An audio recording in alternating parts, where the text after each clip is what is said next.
जय सियाराम. सत्संगाश्रय सत्संदेश प्रसार एकादशी अभ्यासिका उपक्रम ऐका कार्यक्रम प्रवचन बोध.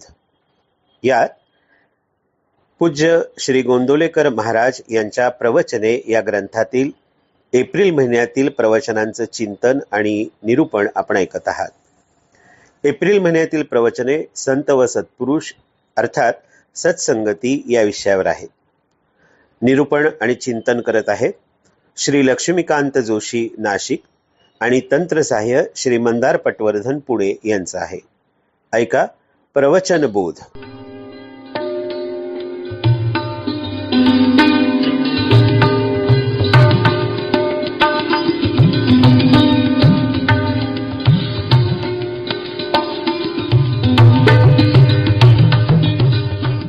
श्रीराम.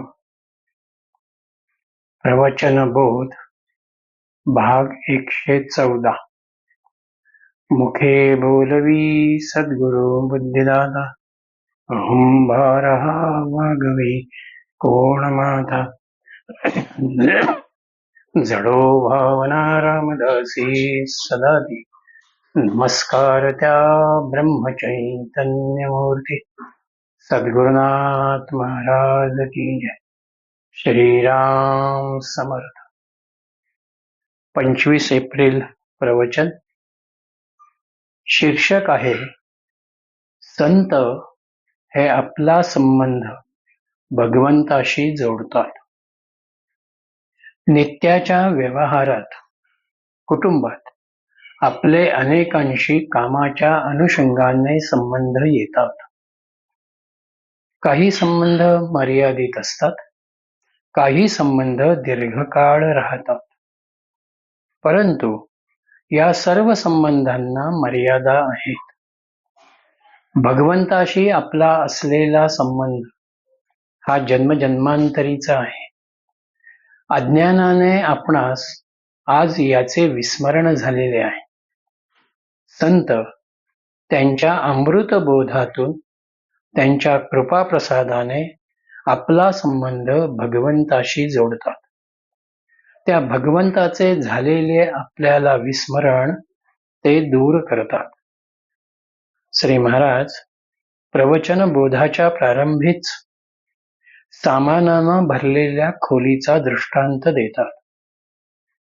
सर्व तऱ्हेच्या सामानाने खोली जर गच्च भरलेली असेल तर नवीन सामान त्यात सामावले जाणार नाही. नवीन सामान ठेवण्यासाठी पहिल्या सामानातील काही सामान बाहेर काढावे लागेल. तसेच आपल्या हृदयाचे आहे असे श्री महाराज इथे स्पष्ट करतात. श्री महाराज म्हणता आहेत, सामानाने गच्च भरलेली जशी एखादी खोली असते तसे आपले हृदय आहे. या हृदयाचा संबंध भगवंताशी जोडण्यासाठी आपल्या हृदयातले सामान म्हणजे विषय खाली करून त्याच्या जागी भगवंताचे प्रेम भरणे जरूर आहे. इथे असलेला हृदय शब्द हा शरीर विज्ञानातील हृदय नाही. हृदय म्हणजे अंतःकरण वृत्ती. आपले अंतःकरण आज पंच विषयाने शब्द, स्पर्श, रूप, रस आणि गंधाने व्यापलेले आहे. यातून दृश्यातील विषयांशी आपला संपर्क तयार होतो. विषय उपभोगाच्या अनुषंगाने षडविकार, काम, क्रोध, लोभ, मोह, मदमत्सर निर्माण होतात. याचा परिणाम म्हणून सुखदुःखादी किंवा मान अपमानादी भाव अनुभवाला येतात. पण हे अनुभवाला येणारे भाव कायम राहत नाहीत. अनेक वस्तूंच्या संदर्भात तर कंटाळा आला, आता नको म्हणून आपण त्यांना बाजूला करतो. अंतःकरणातून विषय बाहेर काढून या ठिकाणी भगवंताचे प्रेम आपण भरायला हवे. भगवंताचे प्रेम म्हणजे त्याचे स्मरण आहे. या स्मरणाचे साधन नामस्मरण आहे. नामस्मरणाच्या अनुषंगाने भगवंताचे प्रेम क्षणोक्षणी वाढत जाते. या प्रेमामुळे विषयांचे प्रेम कमी होत जाते. अंतःकरणातून विषयांनी जागा खाली केली की आपण भगवंतमय होतो. भगवंताचे स्मरण, त्यातून त्याचे निर्माण होणारे प्रेम आणि त्यात रंगून जाणारी आपली अंतःकरण वृत्ती, यामुळे भगवंत आपलासा होतो. त्याच्या अस्तित्वाची अनुभूती येते.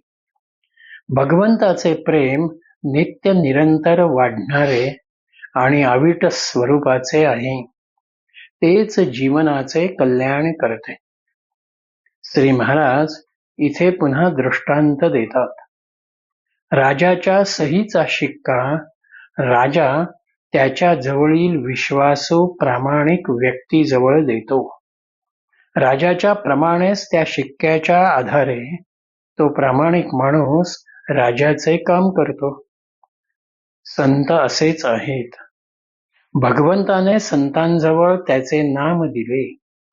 त्या नामाचा अनेकांना बोध संत करतात.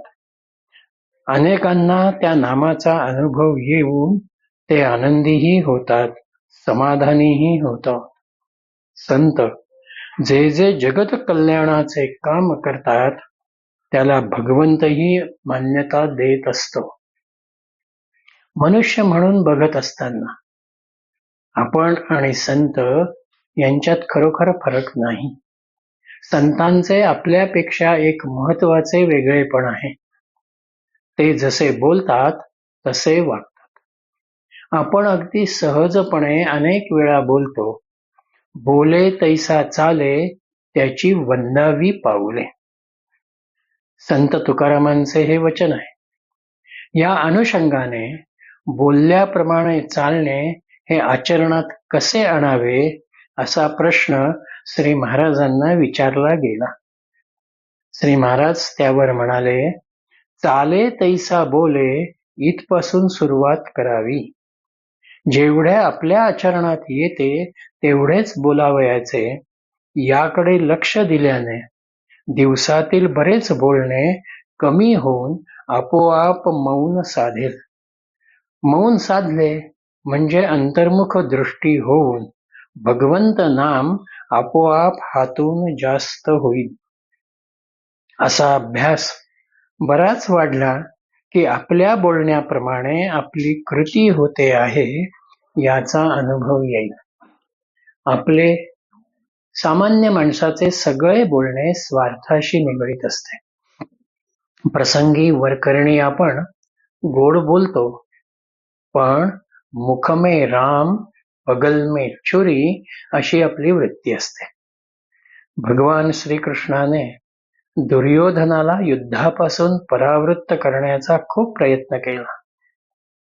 तेव्हा दुर्योधन भगवंताला म्हणतो, जानामि धर्मम न च मे प्रवृत्तिम, जानामि अधर्मम न च मे निवृत्तिम. धर्म कळतो पण तशी प्रवृत्ती होत नाही, आणि अधर्म कळतो आहे पण त्यापासून मी दूर जाऊ शकत नाही. यासाठी आपली कृती, आपले बोलणे नेहमी नीतीशी, सदाचाराशी निगडीत असावे. बऱ्याच वेळा आपले बोलणे, आपली कृती श्री महाराजांना आवडेल का असा विचार करीत केली तर आपोआपच उत्तम कृती आणि उत्तम बोलणे घडेल. श्री महाराज पुन्हा एक दृष्टांत देतात. बस असो, रेल्वे असो, आपण जो प्रवास करतो तो गाडीत बसण्यासाठी करीत नाही. ज्या स्टेशनला आपल्याला उतरायचे असते तेथपर्यंत आपण त्या वाहनाचा आधार घेतो. संतही जीवनात असेच वागतात.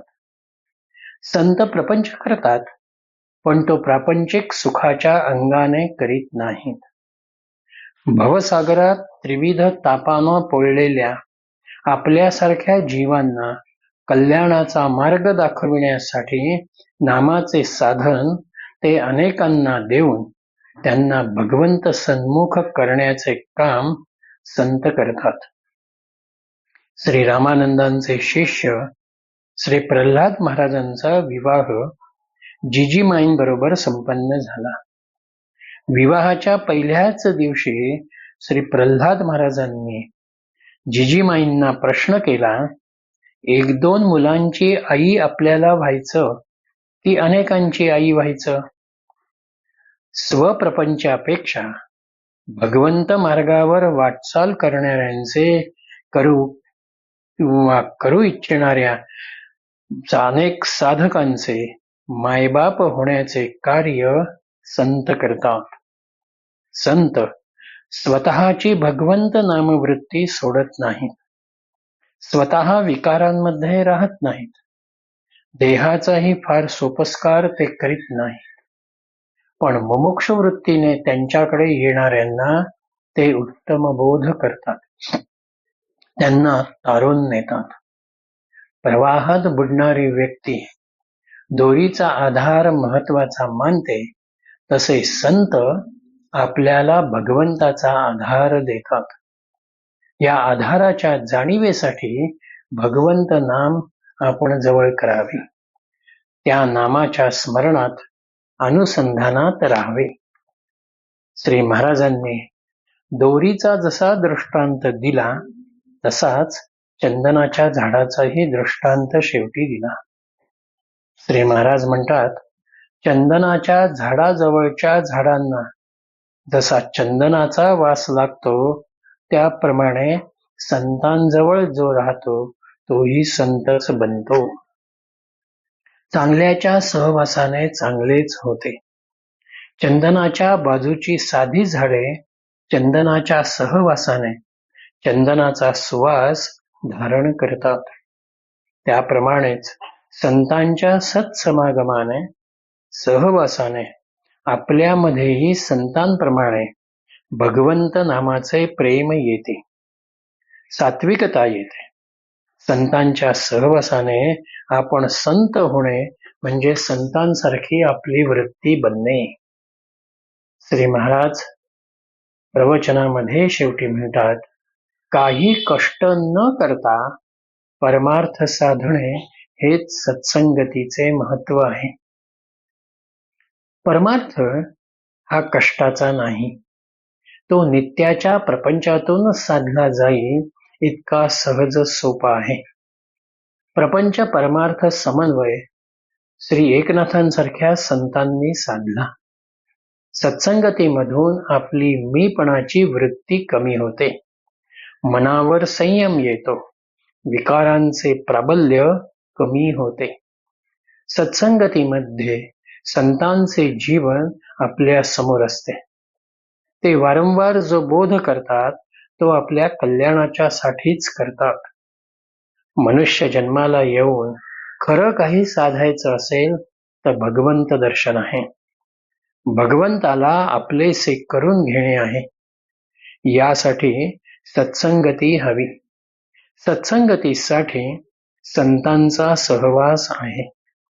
त्यांनी दिलेले भगवंत नाम आहे. संतांचे ग्रंथ आहेत. यापैकी कोणत्याही एका साधनाने परमार्थ दृष्टी आपल्याला येते आणि आपण आपले जीवन ध्येय साध्य करतो. 25 एप्रिलचं बोधवचन आहे. आपण प्रपंचात इतके खोल जातो की संतांची हाकच ऐकू येत नाही. ती ऐकू येईल इतक्या तरी अंतरावर असावे.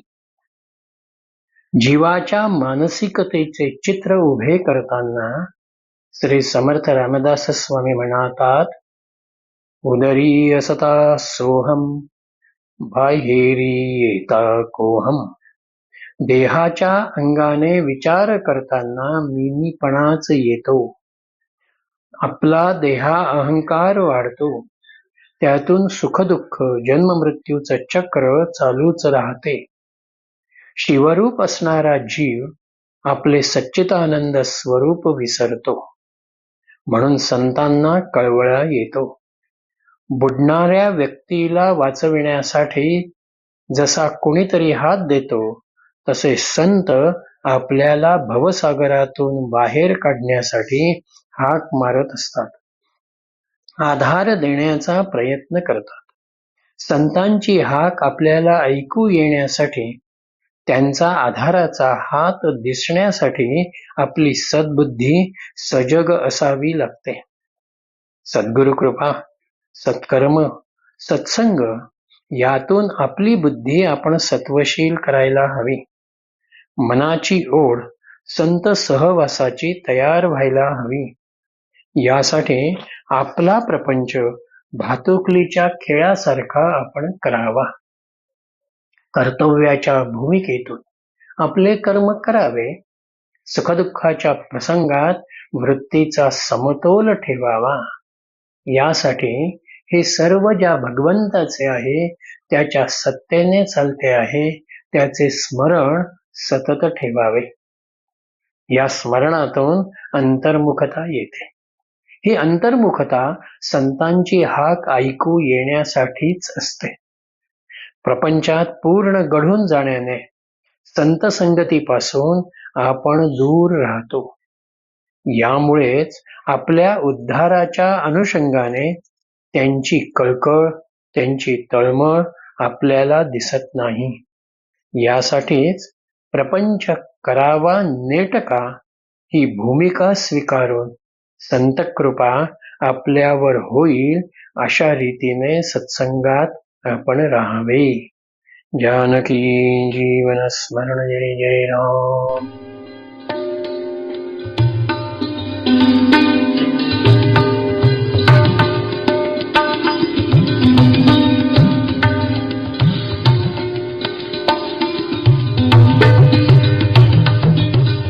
साधको, आत्ताच आपण ऐकत होतात पूज्य गोंदवलेकर महाराज यांच्या प्रवचने या ग्रंथातील एप्रिल महिन्यातील संत व सत्पुरुष विषयक प्रवचनांवरील चिंतन आणि निरूपण.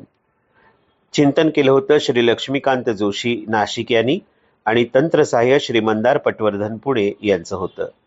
सत्संगाश्रय सत्संदेश प्रसार एकादशी अभ्यासिका उपक्रमामार्फत हा कार्यक्रम प्रसारित झाला.